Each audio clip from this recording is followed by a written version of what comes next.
ನಿನ್ನೆ ಮೊನ್ನೆ ನಡೆದಂತ ವಿಷಯಗಳು ಸಾಮಾನ್ಯವಾಗಿ ಎಲ್ಲರಿಗೂ ಆ ನಮ್ಮ ದೇವಸ್ಥಾನದ ವಿಷಯವನ್ನ ಅಸಬದ್ಧವಾಗಿ ವರ್ತಿಸತಕ್ಕಂತಹ ಅವರಿಗೆ ಇದೊಂದು ತಾಯಿನೇ ಕಲಿಸಿದಂತಹ ಪಾಠವಾಗಿದೆ.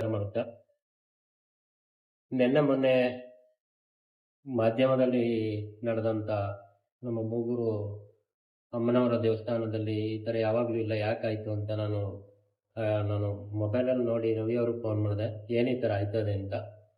ಅದಕ್ಕೆ ಈ ಥರ ಆಗಿದೆ ಅಧ್ಯಕ್ಷರೇ ಅಂತ ಹೇಳಿದಾಗ ನಾನೇ ವಾಲಂಟ್ರಿಯಾಗಿ ಬಂದು ದೇವಸ್ಥಾನಕ್ಕೆ ಭೇಟಿ ಕೊಟ್ಟರು. ಇಲ್ಲಿ ಕುಂದುಕೊರತೆಗಳ ಬಗ್ಗೆ ವಿಚಾರಿಸಿ, ಕೆಲವು ದಾಖಲೆಗಳ ಬಗ್ಗೆ ವಿಚಾರಿಸಿ, ಇಲ್ಲೆಲ್ಲೂ ಚರ್ಚೆ ಬೇಡ ಅಂತೇಳಿ ಮಾನ್ಯ ನಮ್ಮ ತಾಲೂಕು ದಂಡಾಧಿಕಾರಿಗಳು ತಹಸೀಲ್ದಾರ್ ಅವರ ಕಚೇರಿಗೆ ಹೋಗಿ ಪರಿಶೀಲನೆ ಮಾಡಿದಾಗ ಅಲ್ಲಿ ನಡೆದು MD ಕಳಸಪ್ಪನವರು ಶ್ರೀ ತ್ರಿಪುರ ಸುಂದರಿ ದೇವಾಲಯ ಪೂಜಾ ಸದರಿಗೆ ಪತ್ರಿಕಾ ಮಾಧ್ಯಮದಲ್ಲಿ ಹಾಗೂ TV ಮಾಧ್ಯಮದಲ್ಲಿ ಸಾಮಾಜಿಕ ಜಾಲತಾಣದಲ್ಲಿ ಸದರಿ ಅರ್ಚಕರ ವಿರುದ್ಧ ಅಧಿಕಾರಿಗಳು ಮಾಡಿರುವ ಆದೇಶವು ಕಳಸಪ್ಪನವರ ತಂದೆ ತಾತ ಮುತ್ತಾತರೆಂದು ಪೂಜೆ ಸದರಿ ಮಾಡಿದ್ದಾರೆ ಎಂದು ಯಾವುದೇ ಸ್ಪಷ್ಟ ದಾಖಲಾತಿ ಇರುವುದಿಲ್ಲ. ಈ ಸಂಬಂಧ ತಹಸೀಲ್ದಾರ್ ಅವರ ಕಳಸಪ್ಪನವರನ್ನು ನೀನು ನಿನ್ನ ತಂದೆ ತಾತ ಪೂಜಾ ಸದರಿಯನ್ನು ಮಾಡಿರುವ ದಾಖಲೆಯನ್ನು ಕೇಳಿದಾಗ ಅವರು ಯಾವುದೇ ದಾಖಲೆಯನ್ನು ನೀಡಿರುವುದಿಲ್ಲ. ಹೀಗಾಗಿ ಇವರು ತಹಸೀಲ್ದಾರ್ ಅವರ ಸ್ಪಷ್ಟವಾಗಿ ಅನುಮತಿಕರಾದಂಥ ನಾಗರಾಜ್ ಅವರು ಮಾತಾಡ್ತಾರೆ. ಈಗ ನಾನು ಮೂಗೂರು ದೇವಸ್ಥಾನದಲ್ಲಿ ಹಿರಿಯ ಅರ್ಚಕರಾಗಿ ಕೆಲಸ ಮಾಡ್ತಾರೆ, ಸರಿ ಅಷ್ಟೇ. ಇಲ್ಲಿ ನಮ್ಮ ನಿನ್ನೆ ಮೊನ್ನೆ TV ಮಾಧ್ಯಮದಲ್ಲಿ ಇನ್ಸ್ಟಾಗ್ರಾಮ್ ಅಲ್ವಾ, ಇನ್ಸ್ಟಾಗ್ರಾಮ್ ಅಲ್ಲಿ ಎಲ್ಲ ಮಾಡೋ ವಿಚಾರಗಳು ಅತಿ ಸುಳ್ಳಾಗಿರುತ್ತೆ. ಇಲ್ಲಿ ಯಾರು ಗುಂಡಾಯಿಸಮು ಹೊಡೆದಾಟ ಮಾಡ್ಕೊಂಡು ಅರ್ಚನಾ ವೃತ್ತಿಯನ್ನ ಅಸಭ್ಯ ರೀತಿಯಲ್ಲಿ ಯಾರು ನಡೆಸ್ಕೊತಾ ಇಲ್ಲ.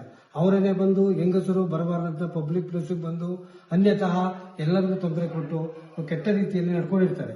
ಹಾಗೂ ನಾವು ಎಷ್ಟೇ ಸುಲಲಿತವಾಗಿ ಬೇಡ ಇದು ಈ ತರ ಇಲ್ಲ, ನಿಮ್ಮ ಆರ್ಡರ್ನ ನಾವು ತಹಸೀಲ್ದಾರ್ ಸಾಹೇಬ್ರ ಹತ್ರ ಬಂದು ಕುಂದುಕೊರತೆಗಳನ್ನ ಪರಿಹರಿಸ್ಕೊಳ್ಳೋಣ ಅಂತ ಕೇಳಿದ್ರು ಕೂಡ ಏಕಾಏಕಿ ನಾವು ನಿಮ್ಮ ಯಾವುದೇ ಆರ್ಡರ್ ಇಲ್ಲದರೂ ನಾನು ಪೂಜೆ ಮಾಡ್ತೇನೆ, ನಂದು ಪೂಜೆ ಬಂದಿದೆ ಅಂತ ಬಂದಾಗ ನಮ್ಮ ಅರ್ಚಕರು ಅದನ್ನು ತಡಿಬೇಕಾಗುತ್ತೆ. ಯಾಕೆಂದ್ರೆ ಕಾನೂನು ರೀತಿ ಅವರಿಗೆ ಯಾವುದೇ ಅವಕಾಶ ಇಲ್ಲದೆ ನಾನು ಪೂಜೆ ಮಾಡ್ತೀನಿ ಅಂದಾಗ ನಾವು ಒಂದು ನೀತಿಯನ್ನು ಬಿಟ್ಟು 10% ಮುಂದಕ್ಕೆ ಹೋಗ್ಬೇಕಾಗುತ್ತೆ. ಹೇಗೆ ಮಾಡ್ತೀಯಪ್ಪ ಅಂತ ತಡೆದ್ವಿ ವಿನಃ ಬೇರೆ ಯಾವ ರೀತಿ ಗುಂಡಾಯಿಸಂ ಮಾಡಿಲ್ಲ. ಗುಂಡಾಯಿಸಂ ಮಾಡೋ ಅಂತ ಪ್ರವೃತ್ತಿ ಇಲ್ಲಿ 7 ಜನ ಕಳಸಪ್ಪ ಅನ್ನೋ ವ್ಯಕ್ತಿ ತನ್ನ ಜೊತೆಗೆ ಕರ್ಕೊಂಡ್ಬಂದು ಇಲ್ಲಿ ಅಸಭ್ಯ ರೀತಿಯಲ್ಲಿ ಮಾಡಿರ್ತಾನೆ. ನಮ್ಮ ದೇವಸ್ಥಾನದ ಪಾವಿತ್ರ್ಯತೆಗೆ ಮತ್ತು ಅರ್ಚಕರ ವೃಂದಕ್ಕೆ ಬಹಳ ಅಪಮಾನವಾದ ರೀತಿ ಮಾಡಿದ್ದಾನೆ. ಇದಕ್ಕೆ ತಾವೇ ನೋಡಿರೋರು, ಕೇಳ್ತಾ ಇರೋರು ನೀವೇ ಅದರ ಬಗ್ಗೆ ವಿಮರ್ಶಿಸಬೇಕು ಅಂತ ನಮ್ಮಲ್ಲಿ ವಿನಯಿಸಿಕೊಂಡು